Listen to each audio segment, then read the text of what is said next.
The Avengers was a cultural phenomenon that broke many box office records, only to be beaten by other MCU releases and cinematic giants like Pixar, Jurassic World, Star Wars, and James Cameron himself. But just 5 spots below the original film, on the list of the highest grossing movies of all time, is the second entry, Avengers Age of Ultron. 10 years later, let's explore the production, the reception, and its legacy for the broader MCU. Hello and welcome to Studio Cinema Saturday, the show where we talk about films old and new, the ones you don't like and the ones you do.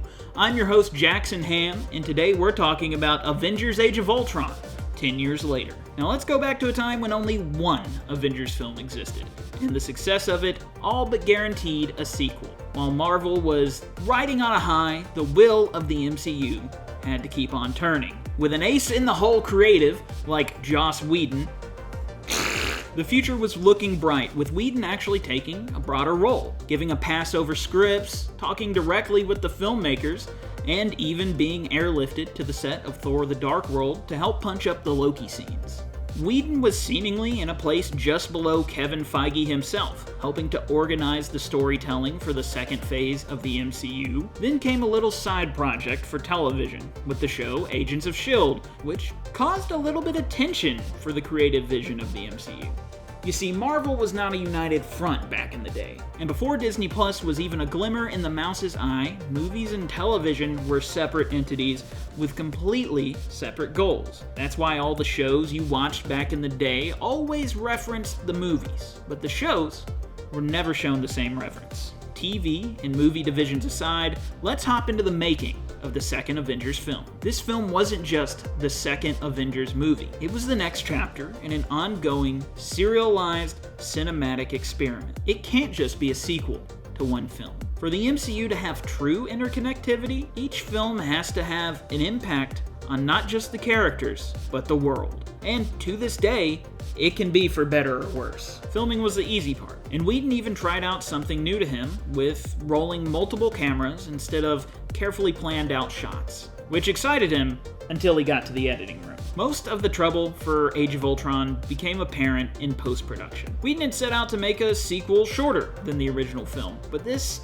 proved to be difficult as he wanted to focus more on character than the big bombastic action and set pieces. The Avengers were assembled in the first movie. They had some time off. Now let's see who they are this time. In the battle to get a sub-3 hour film, Whedon and Marvel Studios kept having a tug of war over which scenes should be kept and cut. Whedon even described the tiff as a hostage situation, with the studio threatening to cut the farm scenes if the cave scenes got cut. Of course, a compromise was reached, but in the end, Whedon was beaten and bruised by the time of the film's release. Trying to realize his vision was hard, and Whedon even admits that while the film is his, and he worked hard to make it, he knows that he didn't quite reach the levels he wanted to. Upon the film's release, it was hailed by all as another success for the MCU. Yet overall, it achieved less in box office and critic scores. It ain't a slouch, as it's still one of the top 20 highest grossing films, but it's kind of like a middle child that didn't quite achieve as much as the siblings. Now, let's talk about the film itself. It's an interesting entry into the MCU, and I find it often overlooked as time goes on. I do find it to be an enjoyable watch to this day. And just as I did when the first Avengers film came out on Blu-ray, I snagged it and watched it on repeat. I loved the film. I thought it was the peak of the MCU, but times have changed in the modern day. It seems a little packed full. Not only do we introduce Ultron as the primary villain, Quicksilver and Scarlet Witch are secondary antagonists that become Avengers by the final battle. And Quicksilver dies. Like, actually dies. He's still not been revived to this day. That's not even factoring in all the little arcs for the Avengers themselves and the Vision. There's also a tonal issue I find upon rewatching, with little glimmers of what maybe wanted to be a darker film coming through, only to be smacked down by a one-liner.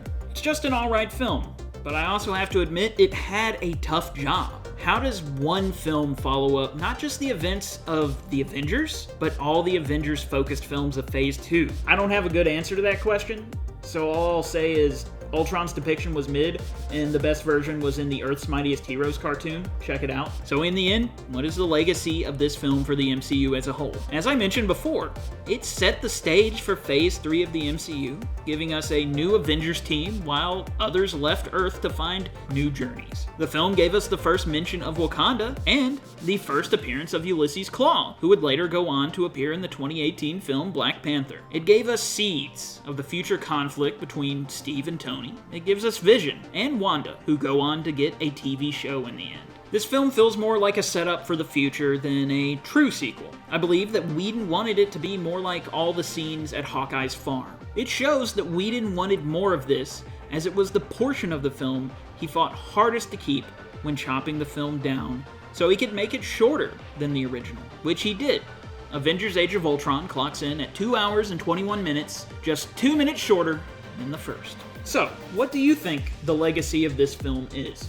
Be sure to tell me in the comments down below. Also, be sure to like and subscribe so you can catch other videos of me talking about MCU films a decade later. But we have plenty of other episodes of this show, Studio Cinema Saturday. You can also check out our sister show, Television Tuesday, where we talk TV on a Tuesday and tell you all about it. You gotta check out our short films and skits. We like to talk about films. We also like to make them. And lastly, thank you for watching.